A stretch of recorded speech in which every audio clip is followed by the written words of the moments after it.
Now, this is the big breaking that we are getting at this point. Times of Israel has in fact reported that Prime Minister's office confirms that the Premier's private residence in Caesarea was targeted in drone attack from Lebanon earlier this morning. In a short statement, the Prime Minister's office says that the Prime Minister Benjamin Netanyahu and his wife Sara were not at home at the time of the attack and that there were no injuries in the incident. So this is the breaking input, the big breaking that we are getting at this point, that there has in fact been attack on the residence of Benjamin Netanyahu. I am in fact joined by my colleague Akansha. Akansha, this is a big breaking that coming in. What are the details that we are getting at this point? Has there been any casualty? What is the exact statement that has come from the Prime Minister's office at this point?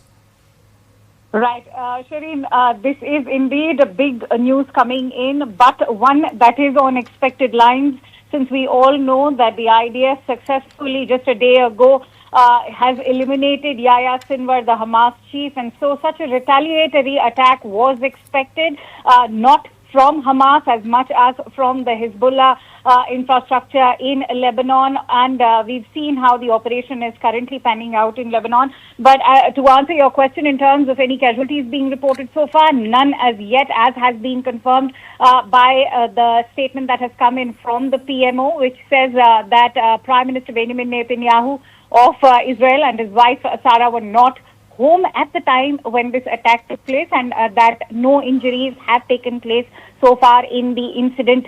The PMO statement also goes on to indicate that there were 2 more drones that were fired from the Lebanese site, which were in fact downed by the defense forces in Israel. Remember, this is the Prime Minister's private residence in Caesarea, which is a coastal town between Tel Aviv and Haifa. And the Prime Minister, as you also mentioned earlier, along with his wife Sara, were not present at this private residence. And we all know that the entire Israel, as far as this entire area is concerned, whether it is Caesarea, the capital city Tel Aviv, or even Haifa, this entire area is right now on high alert after this drone attack. And perhaps this is, well, just the beginning of a greater escalation in Middle East, because ever since Yahya Sinwar was killed, we've seen how the Hamas has reacted. What the remaining military infrastructure of Hamas, there's of course talk about who is going to succeed Yahya Sinwar, but also in terms of how Iran will now respond to this entire situation. Israel, of course, as the US President has also confirmed, is currently buying time. They will weigh in on the way they want to respond to that ballistic missile attack that had taken place days ago from Iran's side. Akansha, is there actually any possibility of a ceasefire? Of course, there's a pressure that is being built up on Israel by the United States, saying that the matter need not to be escalated at this point. But also considering that the perpetrators of the attack in Israel in last year on October 7th, be it the Hamas chief, be it the Hezbollah chief, both of them being eliminated, now can we expect a ceasefire at this point? You've rightly mentioned that, Nasrallah from Hezbollah has been downed, as is, of course, a big mastermind behind the October 7 attack, Yahya Sinwar. Not to forget the entire sort of military hierarchy that we've seen in Hamas. Many are questioning if this is the end of Hamas or not.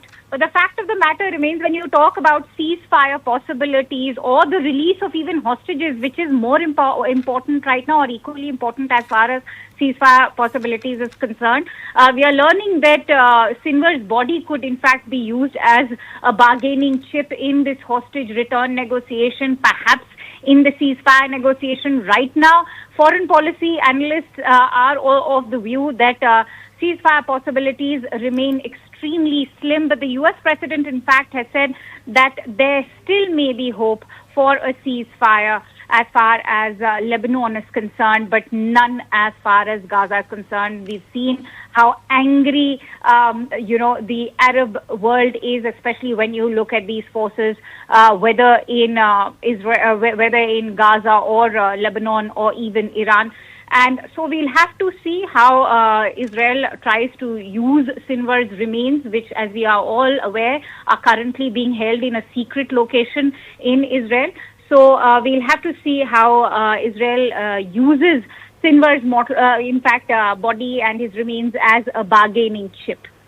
Well, Akansha, also tell us, could you please once again go through the statement that has come from the PMO office at this point in Israel where this attack has taken place? What are the casualties? What exactly the details have in fact been put by the PMO at this point?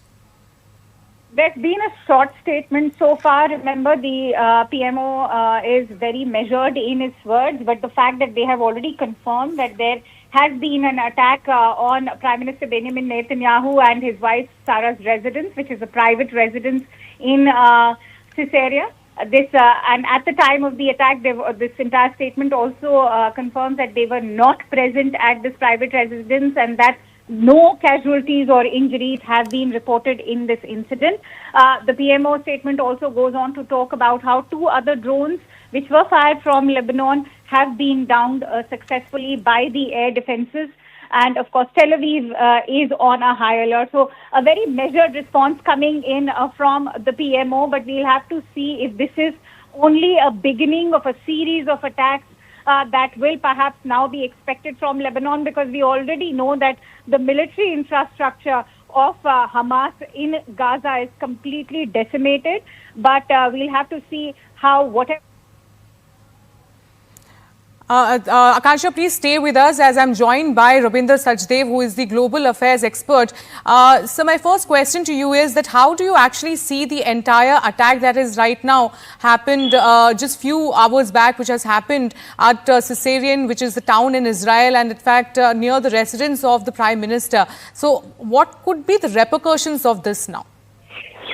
Thank you very much. I think repercussions are already ongoing. I mean, there would not be any additional or any new repercussion by Israel, because Israel, as it is already, punching hard, okay, and at Hezbollah. And while it's punching hard, there will be some punches that it will also receive. I think Israel understands that. But yes, their air defense will be challenged even more in times to come, and especially if Hezbollah shoots off a large number of simultaneous rockets, missiles, etc. But that doesn't seem to be happening yet. So there will be such instances, and this is all part of the all part of the cause for which Israel is pushing ahead in Lebanon. And this is a coastal town, I think, which is a private home for Netanyahu and his wife. They were not there. Apparently, the drone did not, it hit a building near the house, perhaps, but there are no injuries. I think that's what they're saying so far. So these would be, and of course, it's expected, Hezbollah and all, they would pick out, they would try and seek, high visibility targets. Yes. That's what you want to gain in such scenarios. It's an asymmetrical war. So Hezbollah will be trying and targeting, either targets which are of high strategic value, like let's say army bases or air defense systems of Israel, or perhaps high visibility locations like Netanyahu's home. It won't serve them much purpose, if their drones are hitting common civilian areas, right? It will bring definitely a condemnation for the world community that you're targeting civilians, whereas if they're able to break through any one high profile target, it brings some kind of a psychological victory for them. Yes. Also, if you could tell us that, when we talk about Israel at this point, the perpetrators behind the attack that happened last year on October 7, be it the Hezbollah chief, be it the Hamas chief, both of them have been eliminated. Is there a possibility of a ceasefire that is being, pressurized by the United States as well? Do you think that there could be a possibility of a ceasefire? On 2 counts, I think no. One, it will be not useful for Netanyahu to make a ceasefire now, because if he makes a ceasefire now, it will bring positive brownie points for Biden and Harris that their Middle East policy, they're being able to achieve something, right? And that will hurt Trump. For more news and updates, all you need to do is follow CNBC TV 18 on all of our digital platforms.